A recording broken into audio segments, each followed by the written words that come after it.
La digitalisation n'est pas un phénomène nouveau, mais elle s'accélère. Il nous faut composer aujourd'hui avec une information abondante, voire surabondante. C'est ce qu'on appelle l'infobésité. Nous sommes de plus en plus connectés. Les objets qui nous entourent et qu'on porte sur soi sont eux aussi connectés.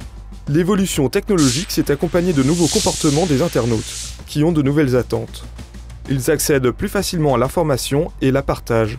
Ils ont besoin d'une information instantanée, de plus en plus volatile et éphémère. L'offre des services numériques s'est étendue et se renouvelle sans cesse.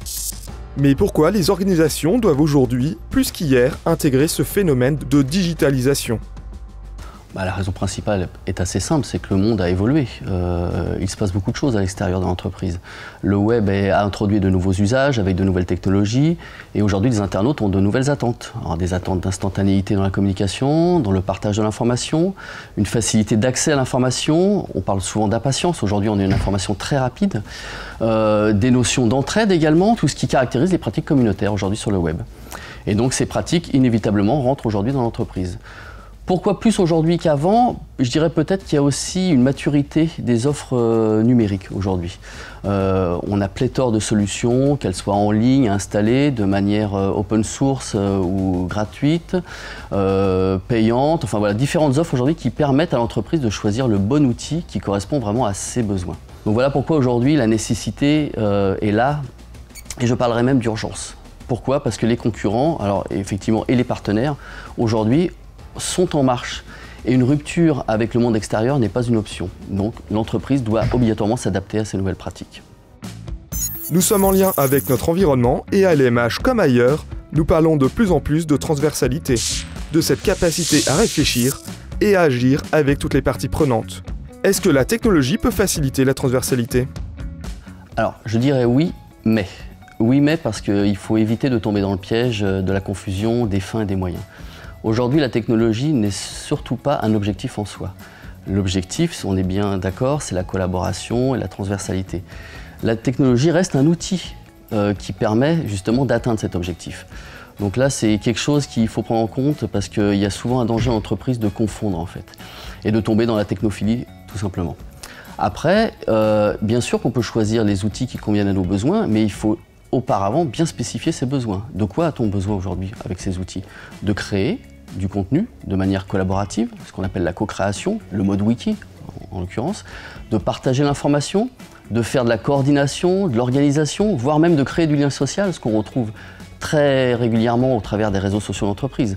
Donc on voit bien qu'il y a différentes fonctionnalités qui sont à évaluer et à spécifier pour choisir le bon outil et ne pas se tromper tout simplement dans ce choix.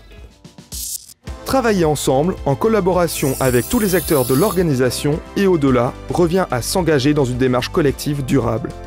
Cultiver un état d'esprit collaboratif ne s'improvise pas du jour au lendemain.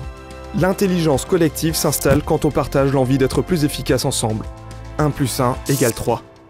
Quelles sont les conditions à réunir pour développer un état d'esprit collaboratif? Je dirais que le prérequis vient de la direction générale et du sponsor qu'il y aura derrière cette démarche. D'accord? Donc on est bien dans une démarche à la fois top-down et bottom-up. C'est-à-dire top-down avec une exemplarité de la direction et bottom-up avec l'adhésion des usages par les salariés de l'entreprise. Donc ça c'est effectivement un prérequis qui est nécessaire. Il faut instaurer aussi également une culture du partage. Et pour ça, ça passe effectivement par un assouplissement. Alors j'allais dire une révision du modèle de management, mais on va être un peu plus pondéré, un assouplissement du modèle de management. Pourquoi? Parce que la diffusion de l'information est vécue par certains managers comme une perte du pouvoir.